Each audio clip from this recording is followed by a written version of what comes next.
বাবা সার্জিস আলম, তুমি যে কথাটা বললা যে ডক্টর ইউনূসের সময় আমরা অনেক কিছু করছি, ডক্টর ইউনূসের সময় তোমরা অনেক কিছু করছো, কোনো বাধা ছিল না, যা মন চায় তাই করছো, আর এখন করতে পারো না বিদায় এই কথাটা তুমি আজকের বললা। আচ্ছা বাবা সার্জিস, তুমি তো আমার ছেলের বয়সী, তোমাকে নিয়ে ভিডিও বানাবার উদ্দেশ্য আমার নাই, এবং তোমাকে নিয়ে সমালোচনা করা সে উদ্দেশ্যটা আমার নাই। কিন্তু তুমি যে কথাটা বলছো এই কথাটা ভিতরে দুইটা মিনিং রয়েছে। এই মিনিংটা অর্থটার জন্য আমার ভিডিওটা করা। আচ্ছা বাবা, তোমরা যে শেখ হাসিনাকে পতন ঘটাইলে, কি কারণে ঘটাইলে?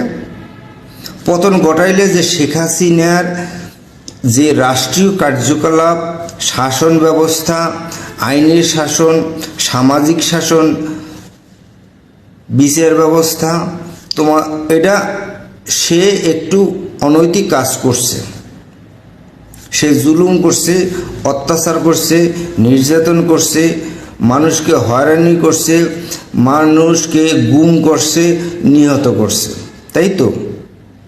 এই অত্যাচার অবিচার তোমরা সহ্য করতে পারো না বিদায় এই শেখ হাসিনাকে তোমরা পরিবর্তন ঘটাইলে, শাসন ব্যবস্থার পরিবর্তন ঘটাইলে। ঠিক আছে, শাসন ব্যবস্থা তোমরা পরিবর্তন ঘটাইলে, এটা ঠিক আছে, মতের অমিল হতেই পারে, শাসন ব্যবস্থার পরিবর্তন হতেই পারে। বিগত সবাই 1971 সাল থেকে এই পর্যন্ত বহুত শাসক আসছে, বহুত শাসক গেছে, কেউ হত্যা হয়েছে, কেউ আন্দোলনের প্রেক্ষাপটে পরিবর্তন হয়েছে, আবার 111 আসছে, আবার নির্বাচন হয়েছে, আবার সরকার আসছে, উত্থান পতন হয়েছে। এখন বাবা সার্জিস, তোমাকে আমি একটা প্রশ্ন করি, তোমরা গণ অভ্যুত্থান যে ঘটাইলা এটা কি সংবিধানে আছে? নাই, গণ অভ্যুত্থান সংবিধানে নাই। যখন গণ অভ্যুত্থান ঘটানো হয় তখন তো আর সংবিধান থাকে না। যেহেতু গণ অভ্যুত্থান সংবিধানে নাই, তাহলে তোমরা যখন অর্থাৎ গণ অভ্যুত্থান ঘটাইলা তখন তো আর সংবিধান থাকে না। এখন প্রশ্ন হলো, এখানে তিনটা প্রশ্ন। একটা প্রশ্ন, তোমরা এই যে আন্দোলন শুরু করলা কোত্থেকে? কোটা সংস্কার। তা কোটা সংস্কারে একটা, জুলুয়ের প্রেক্ষাপট একটা, গণ অভ্যুত্থান একটা, তিনটা। আবার বলছি, কোটা সংস্কার আন্দোলন একটা, জুলাই আন্দোলন একটা, আর গণ অভ্যুত্থান একটা। এই তিনটার মধ্যে তোমরা কোনটার মধ্যে আছো? কোটা সংস্কারের মধ্যে কি আসো, না জুলাইয়ের মধ্যে আসো, না গণ অভ্যুত্থানের মধ্যে আসো? গণ অভ্যুত্থান কোটি কোটি মানুষ অন্তর্ভুক্ত হলো গণ অভ্যুত্থানে। সেখানে কোনো দল ছিল না, সেখানে কোনো দল ছিল না, নিরপেক্ষ মানুষও এই গণ অভ্যুত্থানে অংশগ্রহণ করছে। তাই গণ অভ্যুত্থান তুমি একা ঘটাও নাই, তার মানে তুমি গণ অভ্যুত্থানের মধ্যে নয়,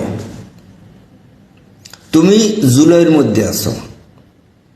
তাই জুলাইয়ের মধ্যে যদি থাকো, এখন জুলাই তো আর সংবিধানে নাই। ঠিক আছে, সরকার পরিবর্তন ঘটাইছো, আলহামদুলিল্লাহ। বিষয়টা হলো, আবার বলছি, গণ অভ্যুত্থান সংবিধানে নাই। যখন গণ অভ্যুত্থান ঘটে যায় তখন আর সংবিধান থাকে না। তাহলে জনগণ গণ অভ্যুত্থান হয়ে গেল, সরকার পরিবর্তন হলো, সরকার দেশ থেকে চলে গেল, ঠিক আছে। এখন পরবর্তীতে এই দেশ পরিচালনা করার জন্য কি করতে হবে? একটা পথ বের করতে হবে। এখন বিষয় হলো, তোমরা এই পথটা যে বের করলা, কিভাবে করলা? তোমরা পথ বের করলা কিভাবে? আপিল বিভাগের 6 জন বিচারপতির মাধ্যমে একটা আদেশ জারি করে অন্তর্বর্তীকালীন সরকার গঠন করলাম। আচ্ছা ঠিক আছে, গণ অভ্যুত্থান যেহেতু ঘটাইছো, গণঅভ্যুত্থান হয়ে গেছে, এখন তো আর সংবিধান নাই। এখন সংবিধান অনুযায়ী তো অন্তর্বর্তীকালীন সরকার আসতে পারে না, কেয়ারটেকার সরকার আসতে পারে না, তত্ত্বাবধায়ক সরকার আসতে পারে না। আপিল বিভাগের বিচারপতি 6 জন বিচারপতির সমন্বয়ে একটা আদেশ জারি করে তারপরে এই অন্তর্বর্তীকালীন সরকারের উপদেষ্টা বানানো হলো। আচ্ছা, অন্তর্বর্তীকালীন সরকার উপদেষ্টা বানাইলে কিসের মাধ্যমে? সংবিধানের বাইরে গিয়ে। কিন্তু এই অন্তর্বর্তীকালীন উপদেষ্টারে আবার শপথ পড়াইলে কিভাবে? সংবিধানের মাধ্যমে। গঠন করলা সংবিধানের বাইরে গিয়ে, আবার শপথ পড়াইলে সংবিধানের মধ্যে গিয়ে। তাহলে এটা কি সংবিধানের মধ্যে আছে?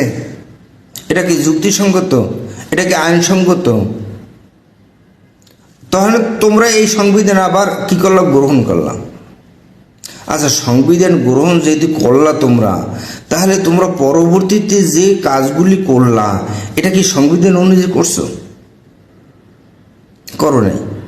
তাহলে সংবিধান যখন অনুযায়ী করো নাই, তখন তোমরা যা ইচ্ছে তাই করছো। আচ্ছা, কেন করলাম? স্বৈরাচার সরকার, ফেসিবাদী সরকার হটাইলে কি কারণে? তাদের অত্যাচার অবিচারের কারণে, তাদের দুর্নীতির কারণে। তাহলে তুমি বাবা বলো, সার্জিস আলম, তুমি বলো, তোমার গাড়িতে এই পোশাক যখন তুমি আন্দোলনে নামছিলে তখন তো আর দেখিনি। এই পোশাকটা তোমার গাড়িতে তখন দেখি নাই। এই পোশাকটা তুমি পাইলে কোথায়? ক্ষমতা আসার পরে পোশাক তারপর পরিধান করলাম। এই তো দামি পোশাকটা আমরা দেখিনি। তাহলে এই দামি পোশাকটা কিভাবে অর্থ অপরিহার করছে কিভাবে? সংবিধানের বাইরে। তার মানে তোমরা যে সংবিধানের বাইরে